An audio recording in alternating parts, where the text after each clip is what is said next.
The saga of Whiskyblue and me. How did it start and when will it end? Well, first, how on earth did Whiskyblue and I end up together? I started dreaming about 170s as a boy. And it all started with this book. About 65 years ago, can you believe it? And 58 years later, I finally started to do something about it. I read up on the 170s and I educated myself. And after 2 years of studying, of learning, of searching, I finally found my Cessna 170B. I found Whiskyblue.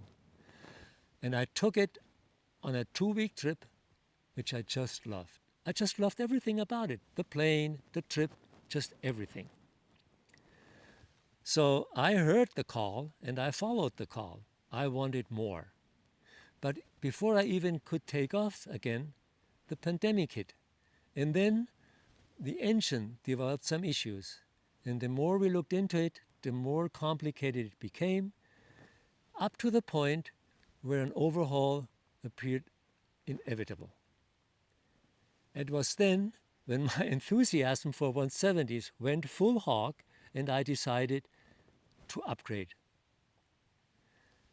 It was a damn torpedoes kind of idea, but I guess that's what dreams do to you.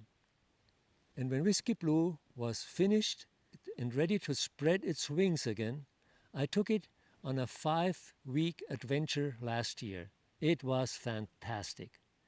Man, how it was worth every penny I spent, all those anxieties I suffered during the upgrade process. Now I felt I finally had fulfilled all that I had dreamed of as a boy, and that this journey had come to an end.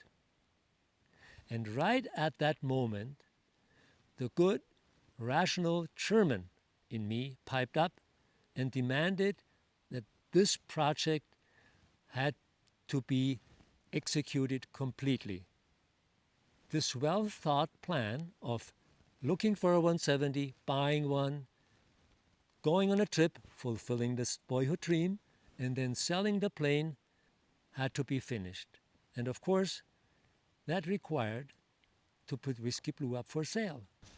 And there are other good arguments for selling the plane at that point. I don't live in the US, and the frequent travel back and forth to the US just to fly Whiskyblue, it just didn't make sense. It was kind of crazy. And also, at 73 years old, it became pretty exhausting. And since I always wanted to be a good steward for my plane, and that meant not only polishing it, keeping it well in the hangar, maintaining it. No, above all, it means flying it often and regularly. And I couldn't do that. And also it's been flown, but not by me. So I think selling Whiskyblue was the right decision. But man, it almost killed me. Well, it killed the emotional, the Argentinian, the Italian part in me, who still loves the plane. And now I have to sell it? In the end, I made a website, I posted an ad, I generated quite a lot of interest. And the plan was to go to Sun and Fun and turn that into my last little trip and meet with the interested buyers down there and show the plane. But fate can be a cruel mistress. The day before I was going to leave, I had a prop strike. Not that bad a deal, but that stupid Lycoming AD says that even if you hit a blade of grass, you have to tear down the engine. Well, there was some damage to the prop, and I always wanted to follow the rules. I don't want to cheat. So we took the engine off and sent it in. Man, was I upset and frustrated. But when the dust had settled and I started to ruminate, I felt it again. I still love this plane. And I had this idea that there was still unfinished business with Whiskyblue and me. So I took the decision that yes, Whiskyblue will be for sale, but I'm going to do one last epic trip. Wolf's last big journey with Whiskyblue. I want to enjoy the plane one more time, and I want to culminate and end this chapter of my life. Now, I don't have a destination. I'll be out maybe 2 or 3 weeks or even longer. I want to see some new places in the Ozarks, maybe visit some friends in Colorado, or perhaps I even make it up to Montana and Idaho. I just don't know.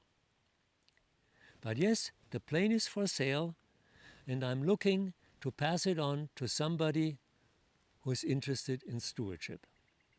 So if you're interested, I would love to swing by. Since I don't have a destination, I don't have a defined route, I can point the compass anywhere. And if you're not, please follow along on the last trip of Wolf and his Whiskyblue. See you then.